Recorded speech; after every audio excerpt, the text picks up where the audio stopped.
जिल्ह्यातील चामोर्शी तालुक्यात सध्या रानटी हत्तीच्या धुमाकूळामुळे शेतकरी हैराण झाले आहेत। 2 दिवसांपासून अनेक गावांमधील जंगल परिसरात या हत्तीचा संचार असून आता जामगिरी वनक्षेत्रात त्यांना बस्तान ठोकलं आहे। धान शेतीचं मोठं नुकसान झाल्याने शेतकरी भयभीत आहेत, तर वन विभागाने सध्या ॲक्शन मोडमध्ये काम सुरू केलं असून गडचिरोली जिल्ह्यातील चामोर्शी तालुक्यात रानटी हत्तीचा सध्या हैदोस सुरू आहे। 2 दिवसांपासून भानभिडी, अनंतपूर, कुद्रसी टोला, नारायणपूर आणि आता जामगिरीच्या जंगलात या हत्तीचा संचार सुरू आहे। आज सकाळी जामगिरी ओपन क्षेत्रातील खंड क्रमांक 843 आणि 844 मधील मोठ्या जंगलात या हत्तीने प्रवेश केला असून परिसरातील धान शेतीची नासधूस केली।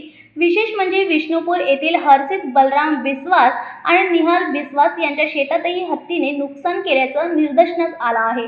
या घटनेनंतर चामोर्शी वन परिक्षेत्र अधिकारी RB इनवते यांच्या मार्गदर्शनाखाली वन पथकाने मोर्चा सांभाळला असून भाडभिडी क्षेत्र सहाय्यक VS चांदेकर, चामोर्शी क्षेत्र सहाय्यक सलीम कुरेशी, जामगिरी क्षेत्र सहाय्यक भारत राठोड, घोट वन परिक्षेत्र अधिकारी वाडीघरे तसेच मार्कडा व पुनघाडा येथील वन अधिकारी टीमसह अलर्ट मोडमध्ये कार्यरत आहेत। वन विभागाने नागरिकांना आवाहन केलं आहे की कोणीही या रानटी हत्तीला पिटाळण्याचा प्रयत्न करू नये। नुकसान झाल्यास त्वरित वन विभागाला माहिती द्यावी। वन विभाग सतत निगराणी ठेवून आहे आणि शेतकऱ्यांनी तसेच गावकऱ्यांनी सतर्क राहण्याचे आवाहन यावेळी करण्यात आलं आहे। रानटी हत्ती सध्या जामगिरी वनक्षेत्रात वास्तव्यास आहे। कोणीही त्याला उचकवू नये। शेतीचे नुकसान झाल्यास त्वरित वन विभागाला कळवा।